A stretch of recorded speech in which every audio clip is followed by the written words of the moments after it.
সূরা আনকাবুতের মধ্যে আল্লাহ বলেছেন ইন্নাস সালাতা তানহা আনিল ফাহশাই ওয়াল মুনকার, নামাজ মানুষকে খারাপ কাজ থেকে বাঁচিয়ে রাখে। কিন্তু এখন দেখবেন মানুষ নামাজ পড়াও ঠিক, মিথ্যা বলাও ঠিক, নামাজ পড়া ঠিক, সুদ খাওয়াও ঠিক, নামাজ পড়াও ঠিক, ঘুষ খাওয়াও ঠিক, নামাজ পড়াও ঠিক, মানুষের হক নষ্ট করাও ঠিক, নামাজ পড়াও ঠিক, অন্যায় অপরাধ সব ধরনের প্রতিকূল অবস্থার সাথে নিজেকে ইনভলভ করে রাখা, যুক্ত করে রাখা, এটাও ঠিক। সেদিকে আমি পড়ে আসবো, তার আগে নামাজের গুরুত্ব নিয়ে একটু আলোচনা করবো। বন্ধু আমার নবী, এখন কি শীতের দিন না গরমের দিন? আরো জোরে বলেন, আরে আরো জোরে, আরো জোরে। আরেকটা দেবে বৈশাখী রেছে কেমন না না কোন দুনিয়ায় আছে, ঠিক না বেঠে? হায় হায় রে, আল্লাহ জবান তো আমাদের বোট খাওয়ার জন্য, বাদাম খাওয়ার জন্য, বন্ধুর সাথে প্রেমের আলাপ করার জন্য, চা দোকানে, শপিং মলে গিয়ে গিয়ে টুনটুনাটুন করার জন্য দেয় নাই। আল্লাহ রাব্বুল আলামিন বলছে জবান দিছি কাজে লাগানোর জন্য। যদি জবানের কদর না বোঝেন, আগামীকালকে খোঁজে একটা বোবা মানুষ বের করবেন যেটা কথা বলতে পারে না। বেশি না 5টা মিনিট সময় দিবেন, দেখবেন তার পৃথিবী কত কঠিন আর আপনার পৃথিবী কত সহজ। ওর বাক শক্তি নাই আর আপনার আছে, এইটুকুই ডিস্টেন্স। বুঝেন নাই আমার কথা? কথা বলেন না কেন? এই যে জি বলছেন, এটাও তো জিকির, কারণ সত্যকে সাপোর্ট দিয়েছেন। সুবহানাল্লাহ বলা, আলহামদুলিল্লাহ বলা, আল্লাহু আকবার বলা, লা ইলাহা ইল্লাল্লাহ বলা, সৎ কাজের আদেশ দেওয়া, অসৎ কাজের জন্য নিষেধ করা, সবগুলো জিকিরের আওতায়। কারণ জিকিরের মূল মিনিং হলো স্মরণ। কি কি করা? আল্লাহ রাসূল তার মজার খবর দিয়েছে। আল্লাহ রাসূল বলেছেন, যখন তোমরা জান্নাতের বাগানে আসা যাওয়া করো, তখন ওখান থেকে তোমরা কিছু ফল খেয়ে নিও। সুবহানাল্লাহ বলতে পারেন না? ইয়া রাসূলুল্লাহ, ইয়া হাবিবাল্লাহ, নবী গো, এই জান্নাতের ফল কি সেটা তো বুঝতে পারলাম না। আমার নবী হাদিস শরীফের মধ্যে এসেছে, আমার নবী বলেছেন সুবহানাল্লাহ ওয়ালহামদুলিল্লাহ,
আসলে কন্ত জিকিরটাকে ভালো লাগছে না?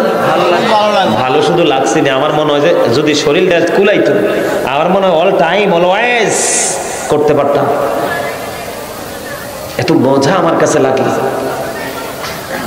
আমার আমেরিকা থেকে আমার এক ভক্ত কি বলে জানে, আমি পৃথিবীতে অনেক আলেমের সুবহানাল্লাহ জিকির শুনছি, আপনার এটার মতো তো মিষ্টি বৃদ্ধ আমি এখনো পাই নাই। আলহামদুলিল্লাহ বলেন না? আপনি যখন নিজে থেকে আল্লাহ রাসূলকে ভালোবেসে কিছু করবেন, এটা এমনিতেই অটোমেটিক্যালি মধুময় হয়ে যাবে। আর আপনি যখন দেখবেন যে আসি আসি নাই নাই জাস্ট ফর্মালিটি, তখন দেখবেন এটাতে স্বাদও নাই, গন্ধও নাই। ঠিক কিনা বলেন? আর প্রেম নিয়ে যেটা করবেন, দেখবেন আপনার মনের অজান্তে মধুময় হয়ে গেছে। আগে আমল করার আগে আগে প্রেম করতে হবে, কারণ প্রেম নিয়ে যখন করবেন এটাই হবে 100%। আর প্রেম ছাড়া করলে লবণ শূন্য খাবারের মতো। লবণ না দিলে খাবার মজা লাগে? খাইতে পারবে? ওরে বাপরে, এখানে একটা রাডার আছে, এটার নাম কি? ওরে বাপরে বাপ, এটা এত পাওয়া এটা ঠিক ঠিক। এখানে টাচ করতে দেরি সে বুঝতে পারে এটা কি গ্রহণযোগ্য হবে ভিতরে ঢোকার মতো, যদি না হয় এটাকে আউটসাইড এসে স্থানান্তর করে দিবে, ঠিক না বলে? তো ঠিক লবণটা না দিলে যেমনি খাবারটা মজা হয় না, ঠিক প্রেম ছাড়া যখন আপনি আমল করবেন কোনোদিন আপনি সফল হতে পারবেন না। আজকে আমি আপনাদেরকে বলি, নামাজ পড়ার পরে নিজের অন্তরের দিকে, নিজের কলবের দিকে চক্ষু বন্ধ করে একটা নজর দিবেন। যদি দেখেন এখানে প্রশান্তি চলে আসছে, আপনি মনে করবেন আল্লাহর দরবারে কবুল হয়ে গেছে। আর আপনি নামাজ পড়ে বের হয়েছেন কিন্তু এদিকে তাকাইতেই পারছেন না, আপনি কোন দুনিয়া আছেন নিজেও জানেন না। ঠিক জি। আজকে এই বিষয়ে একটু আলোচনা করব, শুনবেন? রাজি আছেন তো সবাই? বন্ধুরে আমার, মূল আলোচনায় চলে যেতে চাই। বর্তমানে নামাজি দেখতে পাই অন্যায় করে, বর্তমানে নামাজি দেখতে পাই সুদ খায়, বর্তমানে নামাজি দেখতে পাই মিথ্যা কথা বলে, বর্তমানে নামাজি দেখতে পাই বন্ধু নিজের বন্ধুকে বিজয়ী করার জন্য মিথ্যা সাক্ষ্য দিতে চলে যায়। আছে না নাই? বন্ধুরে আমার, এই সমস্ত নামাজি যাদেরকে বলা হয় নোংরা নামাজি, নামাজটা তাদের কাছে জাস্ট একটা ফর্মালিটি মনে হয়। কি মনে হয়? কথা বলেন। নামাজটা তাদের কাছে জাস্ট একটা ফর্মালিটি মনে হয়। বন্ধু, সূরা আনকাবুতের মধ্যে আমার আল্লাহ বলেছেন, ইন্নাস সালাতা তানহা আনিল ফাহশাই ওয়াল মুনকার। নামাজ মানুষকে খারাপ কাজ থেকে বাঁচিয়ে রাখে। আপনারটা সত্য নাকি আল্লাহটা সত্য? আর জোরে বলেন। আল্লাহ যেটা বলেছে এটাই সত্য, বিন্দু পরিমাণ আংশিক কোনো সন্দেহ নেই। কিন্তু বন্ধু, যদি আল্লাহটা সত্য আপনি মনে করে থাকেন, কোরআন শরীফে সূরা আনকাবুতের মধ্যে আল্লাহ বলেছেন, তাহলে আপনি নামাজ পড়ার পরেও নামাজি হতে পারলেন না, তাহলে আল্লাহর অর্ডার ঠিকই আছে, আপনি আমি ঠিক না। ঠিক কিনা বলে? বন্ধুরে আমার, আমার দিকে নজর দিয়ে তাকান, একটু প্রাণটা খুলে শুনুন আমি কি বলতে চাই বন্ধু আপনাদেরকে। আমি আপনাদেরকে বোঝাইতে চাই বন্ধুরে আমার, হযরতে আবু যর রাদিয়াল্লাহু তাআলা আনহু থেকে হাদিস কানা বর্ণিত, আমার নবী শীতের দিনে বের হলো। শীতের দিনে বের হওয়ার পরে গাছের দিকে নজর দিলেন, গাছের দিকে নজর দিয়ে চাইয়া দেখলেন আরো কিছুদিন পরে দেখবেন বাংলাদেশের সবগুলো গাছ বন্ধ, পাতা শূন্য হয়ে যাবে। হবে কি হবে না? দেখবেন বন্ধু অটোমেটিক্যালি গাছের পাতাগুলো জোরে জোরে বন্ধু শেষ হয়ে যাবে। আমার নবী বের হলেন, বের হওয়ার পরে দেখতে পাইলেন গাছের পাতাটা ঝরে ঝরে পড়ছে। আমার নবী ডাল টাচ করলেন, টাচ করার পরে আবু যরকে একটা ডাক দিলেন। আবু যর উত্তর দিলেন, লাব্বাইকা ইয়া রাসূলুল্লাহ, আমি প্রেজেন্ট, আমি হাজির। আমার নবী বললেন, রে আবু যর, তুমি গাছের দিকে নজর দিয়ে চাইয়া দেখো, শীতের দিনের কারণে শুষ্ক হয়ে গাছের পাতাগুলো কেমন করে ঝরে ঝরে পড়ছে। রে আবু যর, এই গাছের পাতাগুলো শীতের কারণে শুষ্ক হয়ে যেমনি করে ঝরে ঝরে পড়ছে, ঠিক তেমনি ভাবে আল্লাহর কুদরতি কদমে যখন আল্লাহর বান্দা ভালোবেসে মায়া করে প্রেমে পড়ে, আল্লাহ গো বড় মায়া করে বানাইলা মানুষকে, তার চেয়ে বেশি সুন্দর করে মানুষের বডির মধ্যে সবচেয়ে প্রিয় জায়গা হলো মানুষের এই কপাল। আল্লাহ রাব্বুল আলামিনকে যখন বলবেন, মানিব এই কপাল বড় মায়া করে বানিয়েছো, এই কপাল তোমার কুদরতি কদমে আমি ঠেকিয়ে দিলাম, বিনিময় দাও গো, বিনিময় মালিক আমি তোমাকে চাই। বন্ধু হৃদয় গুণে শোনো রে, সোনার গাঁও মঙ্গলের গাঁও গ্রামের মানুষ, তোমাদের সবাইকে বন্ধু বলছি, আমার মা বোনদেরকে, ভাই বাবাদেরকে, বিশেষ করে বর্তমানে ইয়াং মেনদেরকে আমি ভালো করে বলতে চাই, তোমরা ধ্বংস হয়ে যাচ্ছ, পথভ্রষ্ট হয়ে যাচ্ছ। আলেমদের সাথে তোমরা সময় দিতে চাও না, মসজিদের ইমাম সাহেবের সাথে প্রেম করতে চাও না, তোমরা প্রেম করো নেইমারের সাথে, ক্রিকেটারের সাথে, সিনেমার নায়ক নায়িকার সাথে, স্টপ সিঙ্গারদের সাথে। তোমরা মনে রাখবা, যখন তোমার মৃত্যুর সময় আসবে, যখন তুমি সাকারাতের বিছানায় শুইবা, তখন তোমার ঈমান নষ্ট করার জন্য তুমি যদি কোনো ট্রেইলারকে পছন্দ করে থাকো, ঠিক তার শুরুতে শয়তান তোমার কাছে আসবে, তুমি বেঈমান হয়ে মারা যাবে। মনে রাখবা, আমার নবীর সুরত কোনদিন শয়তান ধরতে পারে না। নবীর সাথে যখন তুমি প্রেমের ডুরি লাগাইবা, তখন নবী তোমার মৃত্যুকালে তোমার কাছে এসে হাজির হয়ে যাবে, ঈমানটা স্ট্রং থাকবে। এই জন্য যুবকদেরকে বলে দিতে চাই রে বন্ধু, আমার নবী বললেন, প্রেমে পড়ে যখন আল্লাহর কুদরতি কদমে কেউ সেজদাটা লাগিয়ে দেবে, আমার আল্লাহ বলেছেন, ওই যে শীতের দিনে যেমনি করে গাছের পাতাগুলো ঝরে যায়, ঠিক তেমনি ভাবে আল্লাহর ওই নামাজি প্রিয় বান্দার গুনাহগুলো সবগুলো ঝরে তার আমলনামাটা পাতলা হয়ে যায়। ওইভাবে নামাজ পড়ো বন্ধু, যেই নামাজের মধ্যে আছে প্রেম, ওইভাবে নামাজ পড়ো যেই নামাজের মধ্যে আছে মনোযোগ, ওই নামাজ পড়ো যেই নামাজের মধ্যে আছে ভয়।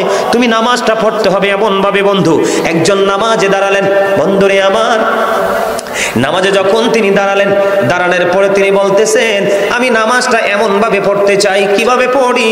কই আমি নামাজটা এমন ভাবে পড়ি, যখন আমি নামাজে দাঁড়াই আমার কাছে মনে হয় আমি ফুলচেরাতের পোলের উপর দাঁড়িয়েছি। একটু যদি নড়বড় হয় আমি জাহান্নামে নিক্ষিপ্ত হব। তার মানে হলো আমি এতটাই মনোযোগের সাথে নামাজ পড়েছি যেন আমার নামাজটা বিন্দু পরিমাণ কোনো আংশিকভাবে যেন অগ্রহণযোগ্য বলে আল্লাহর কাছে গৃহীত না হয়। তিনি বলতেছেন আমার কাছে মনে হয় রে এটা আমার জীবনের শেষ নামাজ। আমি এতটা ভয়, এতটা আতঙ্ক নিয়ে, এতটা তাকওয়া নিয়ে নামাজ পড়ি, আমার কাছে মনে হয় আমার পিছনে যেন আজরাইল দাঁড়িয়ে আছে, ডানে বামে সালাম ফিরাতে দেরি রে, আমার কাছে মনে হয় আমার প্রাণ পাখিটা কেড়ে নিয়ে যাবে। আমি যখন নামাজে দাঁড়াই আমার কাছে মনে হয় আমি যেন বাইতুল্লাহর সামনে দাঁড়িয়ে আছি। আমার কাছে মনে হয় আমার ডান দিকে জান্নাত অবস্থিত, বাম দিকে আমার জাহান্নাম অবস্থিত। এমন তাকওয়া ভয় নিয়ে নামাজে দাঁড়াই, আর ওই নামাজের জন্যই রয়েছে বড় সফলতা। জোরে বলুন না সুবহানাল্লাহ, আর জোরে বলুন সুবহানাল্লাহ। বন্ধুরা আমার, নামাজ এতটা তাকওয়ার সাথে এতটা মূল্যায়ন করে নামাজটাকে পড়তে হবে। আমাদের একজন কিতাব গ্রন্থের প্রণেতার নাম শুনেছি ইমাম বুখারী। যিনি বুখারী শরীফ রচনা করেছেন, ইমাম বুখারীর নাম শুনছেন নিশ্চয় সবাই। মুসলমান ইমাম বুখারীর নাম শুনে নাই এমন কোন মুসলমান পৃথিবীতে নাই বন্ধু। ইমাম বুখারী এমন ভাবে তিনি নামাজ পড়তেন, উনি যখন নামাজে দাঁড়ালেন বিষাক্ত ভীমরুল তাকে কামড় দিল। কি দিল? বিষাক্ত ভীমরুল পোকা তাকে কামড় দিল বন্ধু। কামড় দেওয়ার দিয়ে কামড় কিন্তু দিতেছে, দিতে 10টা কামড় দিয়েছে, কিন্তু নামাজ শেষ হয় না। নামাজ শেষ করার পরে উনি ওনার ছাত্রকে একটা ডাক দিয়ে বললেন তুমি আমার পাঞ্জাবিটা উঠিয়ে দেখো আমার পিছনে কি আছে। এবার চাইয়া দেখলো বিষাক্ত ভীমরুল পোকা তাকে কামড় দিয়েছে। এবার ছাত্রটাকে ডাক দিয়ে বলল আপনি কেমন করে সহ্য করেছেন? আপনার এত বিষাক্ত পোকা 10টা কামড় দিয়েছে, তার বিষ দাঁত আপনার পিঠের মধ্যে বসিয়ে দিয়েছে, আপনি কি অনুভব করতে পারেন না? তখন বন্ধু ইমাম বুখারী একটা ডাক দিয়ে বলল রে আমার ছাত্র তুমি শোনো গো, আমি যখন নামাজে দাঁড়িয়েছি আমার মালিকের দিকে ধ্যান করে যখন আমি কোরআন তেলাওয়াত শুরু করলাম, আমার কোরআন তেলাওয়াত আমার কাছে এতটাই মধুময় মনে হয়েছে, আমার পিঠে কে কামড় দিয়েছে সেটা আমি বুঝতেই পারিনি। জোরে জোরে বলেন না সুবহানাল্লাহ। সিহা সিত্তার অন্যতম গ্রন্থ হলো বুখারী শরীফ। জোরে জোরে বলেন না সুবহানাল্লাহ। বন্ধুরা আমার, এখন আমাদের মসজিদে আযান দেয়, আমরা মসজিদে যাই না, ঘরে বসে থাকি। কথা বলেন না কেন? আপনি হয়তো যান, আরেকজন হয়তো যায়, সমাজের সব মানুষ যায় না। কথা বলেন না কেন? যাই, আমরা মসজিদে যাই। মসজিদে যাও না, আবু বকর সিদ্দিক রাদিয়াল্লাহু তাআলা আনহুর দাম কম না বেশি? আর জোরে বলেন বেশি। আমার নবী বলেছেন আমি যখন দ্বীনের দাওয়াত দিতে যাইতাম, আবু বকরের মর্যাদা বোঝানোর জন্য বলছি বন্ধু, আমি যখন দ্বীনের দাওয়াত দিতে যাইতাম মানুষ সন্দেহ করতো আমি নবী কিনা, কিন্তু আমার আবু বকর যখন দ্বীনের দাওয়াত দিতে যাইতো রে, বিন্দু পরিমাণ কোনো সন্দেহ করতো না, কারণ জানতো সবাই আবু বকর সাচ্চা নবীর প্রেমিক। বন্ধুরে আমার, আপনারা যারা মদিনাতুল মুনাওয়ারায় গিয়েছেন দেখেছেন নবীর সঙ্গে নবীজির রওজা মুবারকে নবীজির পাশে আপন করে কত জড়িয়ে রেখেছেন আবু বকর শুয়ে আছে, ঠিক না বেঠি? বন্ধুরে আমার, হযরতে আবু বকরের জীবনী থেকে আপনাদেরকে আমি একটা তথ্য দেব বন্ধু। সেই তথ্যটা হলো, একটু মন দিয়ে শুনবেন। আবু বকর দ্বীনের জন্য সব সম্পত্তি ব্যয় করে দিল। ব্যয় করতে করতে করতে করতে করতে করতে বন্ধু তিনি দুস্থ হয়ে গেলেন। একদিন মসজিদে আজান দিয়ে গেল, আজান হয়ে গেল, আবু বকর মসজিদের মধ্যে অবস্থান করতে পারতেছে না, যাইতে পারতেছে না। কেন গো? তিনি যাইতে পারে না। তিনি যাইতে না পারার পিছনে কারণ হলো নামাজ পড়তে হলে কিন্তু পোশাকের একটা শর্ত আছে। কি আছে বন্ধুরে আমার? পোশাকের একটা শর্ত আছে। আজকে আবু বকর এতটাই দুস্থ হয়ে গেছে, ও বন্ধু, আবু বকর এতটাই দুস্থ হলো রে, তিনি যে নামাজ পড়ার জন্য যে পোশাকের শর্ত আছে ওই পরিমাণ পোশাক পর্যন্ত ওনার কাছে কেনার মতো সামর্থ্য নাই। বন্ধুরে আমার, এই দিক দিয়ে আমার প্রাণের নবী, আপনার আমার প্রাণের নবী ইমামুল মুরসালিন তিনি মসজিদে অপেক্ষা করতেছেন, আর এক দিক দিয়ে আবু বকর চিন্তা করতেছে কি করব গো, মসজিদে তো আজান হয়ে গেছে, প্রাণের নবীও নিশ্চয় অপেক্ষমান, আমি কি করব এখন? তিনি ওনার ঘরের মধ্যে ছিল বালিশের গিলাফ। একটু মন দিয়ে শুনবেন, নামাজ কাকে বলে, কত উপকারও কি কি, নামাজের প্রেম কতটা গভীর হতে পারে রে। ও বন্ধু, ওনার ঘরের মধ্যে ছিল বালিশের, তৎকালীন সময় কিন্তু সুই সুতা ছিল না। উনি কি করেছেন, খেজুর কাটাকে তিনি সুই বানালেন, খেজুর পাতাকে তিনি সুতা বানালেন।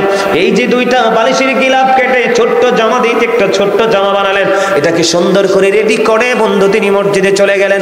আবু বকর আমার নবী একটা ডাক দিয়ে বললেন, রে আবু বকর, আমি থাকা অবস্থায় তোমাদের এমন অবস্থা, আমি চলে গেলে না জানি কি হবে রে আবু বকর। আমার নবী কিছু বললেন না। ও বন্ধু, নবীজি খবর জানে কি জানে না? আর জোরে বলেন, জানে কি জানে না? নবীজির খবর জানার ক্ষমতা আছে না নাই?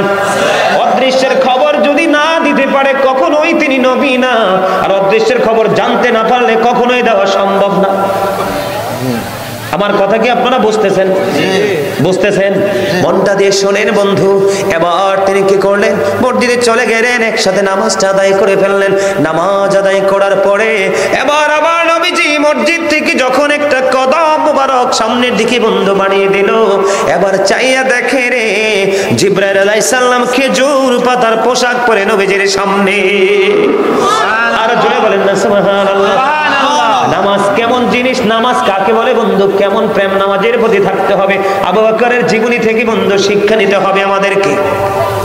এবার আমার নবী প্রশ্ন করলেন, ভাই জিবরাইল, আপনি যখন আমার কাছে আসেন তখন কত সুন্দর সুন্দর পোশাক আপনার বডিতে থাকে, কিন্তু আজকে কেন গো আপনার বডিতে খেজুর পাতার পোশাক দেখা যায়?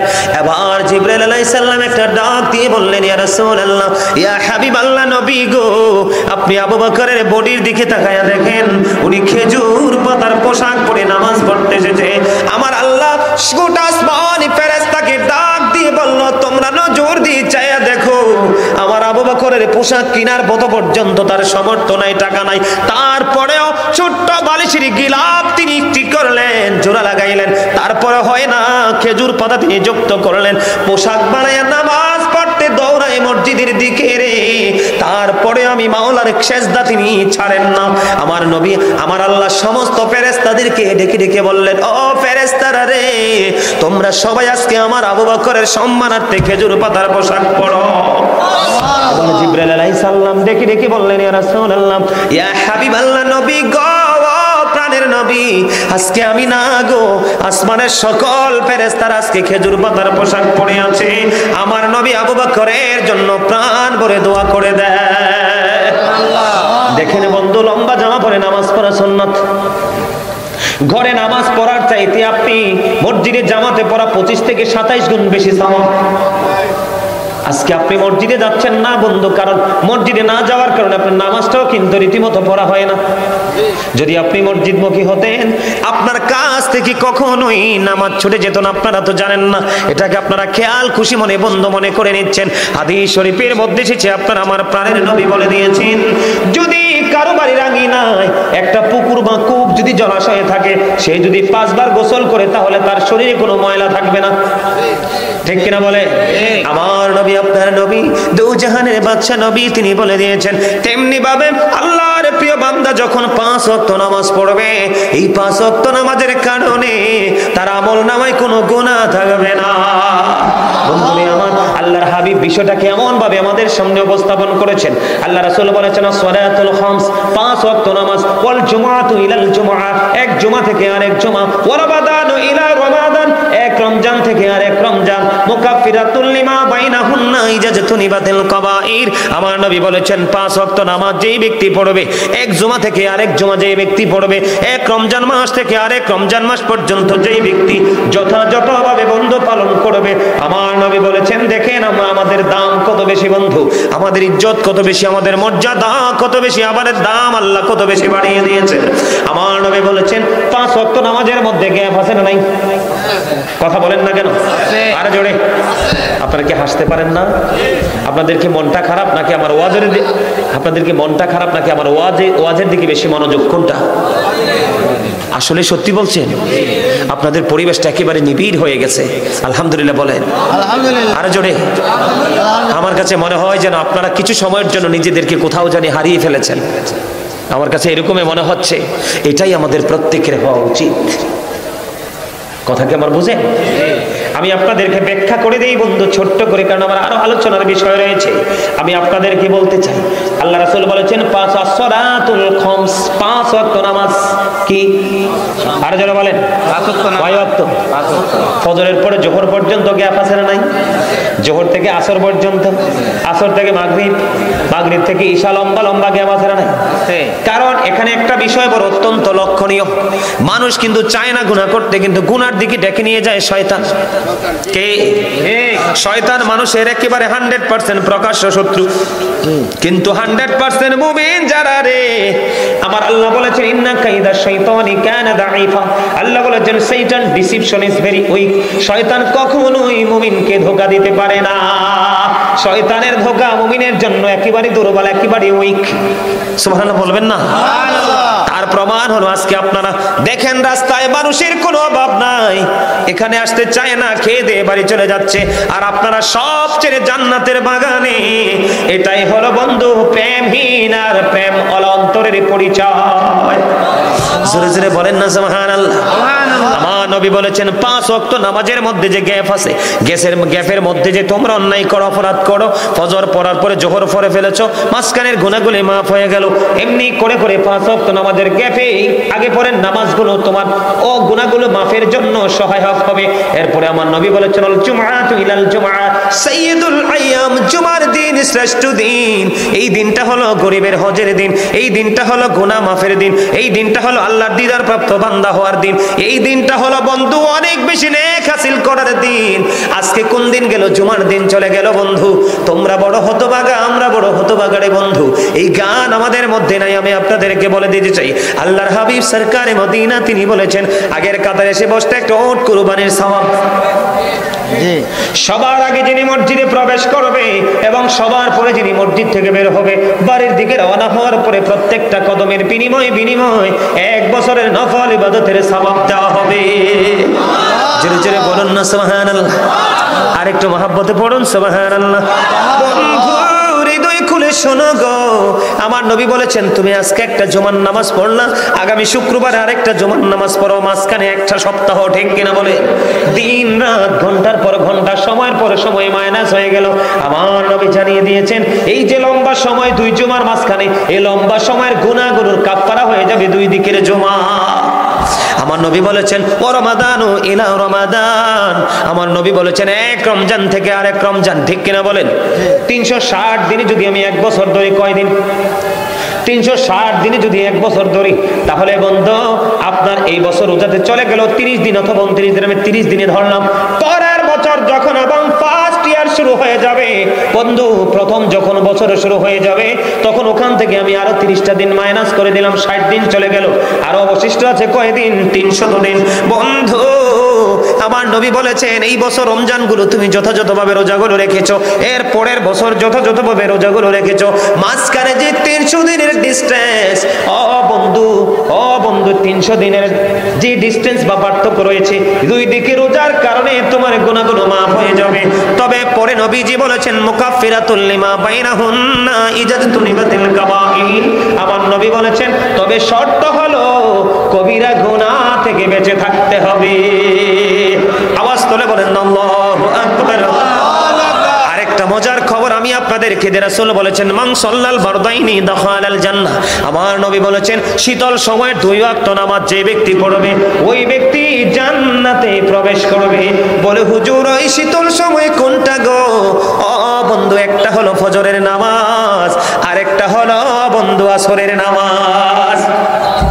মান তারাকা সালাতাল আসরি ফাকাদ হাবিতা আমালুহু। আমার নবী বলেছেন যে ব্যক্তি আসরের নামাজ ছেড়ে দিল তার যেন সব আমল যেন ধ্বংস হয়ে গেল। আপনি ফজর জোহর পড়লেন, মাগরিব ইশা পড়লেন, কিন্তু আসর ছেড়ে দিলেন, আপনার সব আমল যেন বন্ধ নষ্ট হয়ে গেল। আজকে সেই নামাজ সম্পর্কে আমাদের কোনো দায়িত্ব নাই। আমাদের যে কর্তব্য আছে নামাজ পড়তে হবে, সেটাও আমরা মানি না, ঠিক কিনা বলেন? আমি আপনাদেরকে বলি আমাদের দাম কত বেশি। ঈসা রুহুল্লাহ আমাদের পড়বেন নবী, উনি বন্ধ রাস্তা দিয়ে হেঁটে হেঁটে যায়। রাস্তা দিয়ে যখন হেঁটে হেঁটে যায়, হঠাৎ করে তিনি দেখতে পাইলেন একটা আশ্চর্য পাখি। পাখিটা দেখতে পাইলেন তিনি মাটির মধ্যে ধুলোবালিতে গড়াগড়ি দিচ্ছে। গড়াগড়ি দেওয়ার পরে আবার পাশে জলাশয় পানি, সেখানে এসে গোসল করছে। দেখবেন ভিজা শরীরে ময়লা এমনিও বেশি লাগে। আবার ওই পাখিটা এখান থেকে উঠে বন্ধু ধুলাবালিতে নিজেকে দোষরও করলো, একটু পরে আবার গিয়ে তিনি গোসল করলো। এমনি করে করে 5 বার বন্ধু পাখিটা নিজের শরীরটাকে ময়লা করছে। আবার তিনি কি করতেছেন? ও বন্ধু, তিনি গোসল করতেছেন। ঈসা রুহুল্লাহ আশ্চর্য হয়ে গেল, ওনার ক্ষমতা আছে না নাই? উনি মরা মানুষ জিন্দা করেছে, বকরি খাওয়ার পরে লাঠির ইশারায় জিন্দা হয়েছে, কুষ্ঠ রোগীকে টাচ করেছে, ভালো হয়ে গেছে, ডেড বডি মরে পড়ে আছে, টাচ করেছে, তিনি জিন্দা হয়ে গেছে। ঈসা নবীর জীবনের কারামতের কোনো শেষ নাই, মুজিজার কোনো শেষ নাই বন্ধু। এবার তিনি চিন্তায় পড়ে গেলেন, কি রে ঘটনাটা কি রে? চিন্তা করতে করতে তিনি বিভোর হয়ে গেলেন। আল্লাহ রাব্বুল আলামিন ফয়সালা পাঠিয়ে দিল, ও ফেরেশতারা জলদি করে চলে যাও, আমার নবী ঈসাকে তুমি গিয়ে জানিয়ে দাও আমার যে ঈসা তিনি টেনশন পড়তেছে, এই দৃশ্যটা কি, এটার মানে কি? জিবরাইল এসে ঈসা রুহুল্লাহকে জানিয়ে দিলেন, নবী গো আপনার চিন্তার কোনো কারণ নেই, চিন্তার অবসান আমার মালিক করে দিয়েছেন। সেই অবসানটা কি রে? অবসানটা হলো, এটা হলো আল্লাহর প্রিয় হাবিবুল্লাহ হযরতে মুহাম্মদুর রাসূলুল্লাহ সাল্লাল্লাহু আলাইহি ওয়াসাল্লাম নবীর উম্মতের নিদর্শন।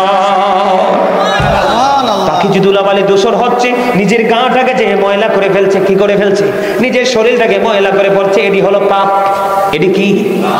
আর যে পুকুরের মধ্যে ডুব দিয়ে গোসল করে পরিষ্কার হয়ে গেল, এটি হলো নামাজ। কারণ এইটাই হলো আখির নবীর সিম্পটম।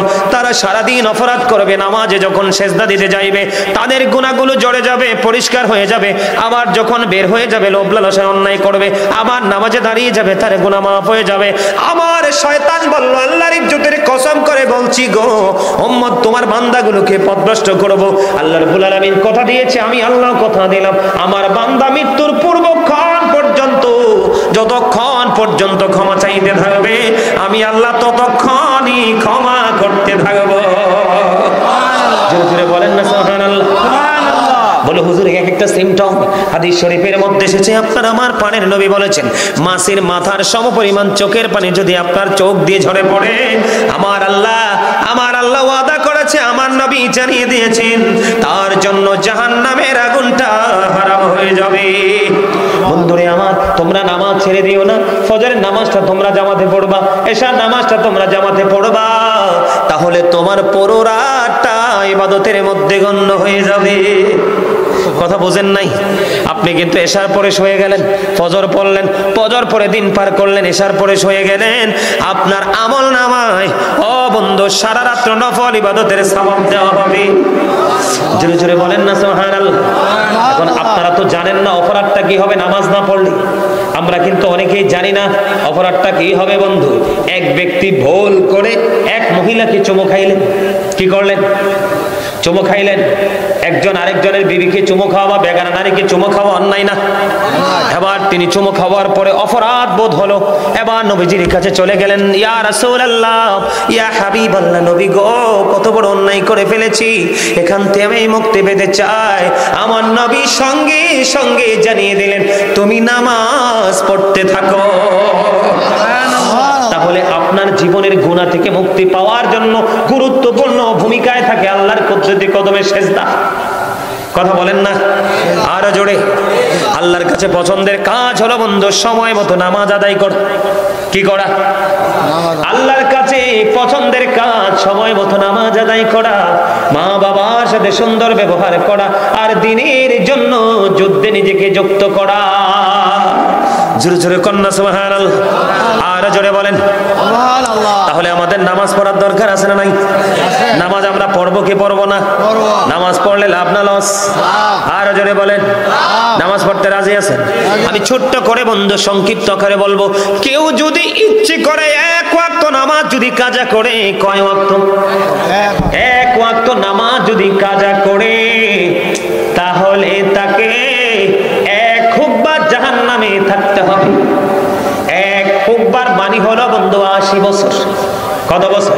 80 বছর। আর জোরে বলেন 80 বছর। এই দুনিয়ার বছরের মতো না, এই পৃথিবীর বছর না, এই পার্থিব জীবনের সময় না, এটা হলো ওই যে ফিউচার বর্জকি জীবন আখিরাতের সময়। বন্ধু ইচ্ছে করে যদি তুমি কাজা বুঝেননি, যেমন জোহরের আজান হলো, নামাজের সময় হলো, আপনি নামাজটা পড়লেন না, পরে আপনি আদায় করে নিলেন কাজা। ইচ্ছে করে যদি এরকম করে না 80 হোক বা জাহান্নামে থাকতে হবে, 1 হোক বা জাহান্নামে থাকতে হবে, তার হবে বছর হলো 80 বছর। কত বছর? 80 বছর। বন্ধুরে আবার এর মানে হলো কিয়ামতের একটা দিন, পরকালের একটা দিন এই পৃথিবীর 1000 দিনের সমান হবে কমপক্ষে। কত? একটা দিন এই দুনিয়ার 1000 দিনের সমান হবে। এই হিসাব করে খুঁজে মিলে গেল 2,88,00,000 বছর জাহান্নামে থাকতে হবে। জোরে জোরে কন্যা নাউজুবিল্লাহ। আরে আরো জোরে বলেন না নাউজুবিল্লাহ। এই পৃথিবীর 1000 দিনের মতো হবে কিয়ামতের হাসরের দিনের একটা দিন। শুধু ইচ্ছে করে 1 ওয়াক্ত নামাজ কাজা করার কারণে শাস্তি তার জন্য বহাল থাকবে। যদি ইচ্ছে করে কেউ নামাজ ছেড়ে দেয় তাহলে সে যেন কুফরি করে ফেললো। এবার আসেন হুজুর, আমি এই বিষয় নিয়ে আর আলোচনা করবো না, ছোট্ট একটা যারা বোঝার বুঝে গেছেন অটোমেটিকলি, ঠিক কিনা বলে? এবার আসেন নামাজটা কবুল হচ্ছে না কেন? নামাজটা কবুল না হওয়ার কারণ হলো হাদিস শরীফের মধ্যে এসেছে, আল্লাহ রাব্বুল আলামিন কোরআনে বলেছেন ইন্নাল্লাহা ইউহিব্বুত তাওয়াবিন ওয়া ইউহিব্বুল মুতাহহিরিন।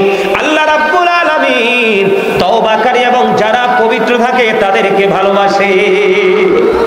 সুবহানাল্লাহ বলেন। সুবহানাল্লাহ। আরে জোরে আল্লাহ কোরআনে কি বলেছেন? কথা বলে না। নামাজ কেন কবুল হচ্ছে না? আমি আপনাদেরকে শুধু সেই দোষগুলো তুলে ধরবো সংক্ষিপ্ত আকারে। এই যে আমার চাচা যদি থাকতো এখন খুশি হতো, উনি কিন্তু রাগ করে চলে গেছেন, ঠিক কিনা বলেন? কারণ এই অন্যায়টা দেখে উনি সহ্য করতে পারে নাই, নিশ্চয় অনেক বেশি খারাপ লাগছে, ঠিক কিনা? ঠিক। বন্ধুরে আমার, আমি আপনাদেরকে বুঝাই কি, আপনারা মন দিয়ে শুনবেন। একদিকে আল্লাহ বলেছেন ইন্নাল্লাহা ইউহিব্বুত তাওয়াবিন ওয়া ইউহিব্বুল মুতাহহিরিন। আল্লাহ রাব্বুল আলামিন যারা তওবা করে এবং পবিত্র থাকে তাদেরকে আল্লাহ পছন্দ করে। বন্ধুরে আমার, তওবাকারী এবং পবিত্র ব্যক্তি যারা আল্লাহ তাদেরকে পছন্দ করেন, ওই দিক দিয়ে আল্লাহর হাবিব হাদিস শরীফের মধ্যে এসেছে লা তাকবালু সালাতুম বিগাইরি তুহুর ওয়ালা সাদাকাতুম মিন গুলুল। আল্লাহ রাসূল বলেছেন পবিত্রতা ছাড়া নামাজ কবুল হয় না এবং হালাল টাকা ছাড়া দানও কবুল হয় না। বুঝো না তোমরা কথা? ঠিক না? কে বলছে কথা? আল্লাহর হাবিব। আল্লাহর হাবিবের কথা সত্য না? সাদাকাল্লাহুল মাওলানাল আযীম ওয়া সাদাকা রাসূলুহুন নবিয়ুল হাবিবুল কারীম। আল্লাহর কথা যেমনি সত্য, নবীর কথা। এটা কিন্তু বেঈমান কাফেররাও কিন্তু এটা বলেছে যে নবীজি আল আমিন, তিনি যে সত্যবাদী, এটা তারা নিজেরা তাদের লিখনির মাধ্যমে, বক্তব্যের মাধ্যমে তারা এটাকে একবারে আপনার কি করে দিয়েছেন, একবারে শনাক্ত করে দিয়েছেন। কিভাবে জানেন? হযরত মুহাম্মদ সাল্লাল্লাহু আলাইহি সাল্লাম was born in Arab country. His father's name was Abdullah. His mother's name was Amina. His father died before he was born. He lost his mother in his childhood. He was very truthful. তিনি ছিলেন শ্রেষ্ঠ সত্যবাদী। কে? আপনার আমার প্রাণের নবী। জোরে জোরে কন্যা সুবহানাল্লাহ। আর জোরে সুবহানাল্লাহ। আল্লাহ বলতেছেন কি, যারা তওবা করে, বেশি বেশি করে তওবা করে পবিত্র থাকে, আল্লাহ তাদেরকে পছন্দ করে, ঠিক না? বন্ধুরে আমার, আর আরেক দিক দিয়ে আল্লাহর হাবিব বলতেছেন পবিত্রতা ছাড়া ইবাদত কবুল হয় না, হালাল টাকা ছাড়া দানও কবুল হয় না। মিফতাহুল জান্নাতিস সালাহ ওয়া মিফতাহুস সালাতিত তুহুর। নামাজ হলো জান্নাতের চাবি, আর নামাজের চাবি হলো পবিত্রতা। কি বুঝছেন নি কথা? নামাজের চাবি কি? আর নামাজ কি? জান্নাতের চাবি। as-salatul mi'rajul মুমিনের, নামাজ মুমিনের জন্য মেরাজ। জোরে জোরে কন্যা সুবহানাল্লাহ। আর জোরে বলে।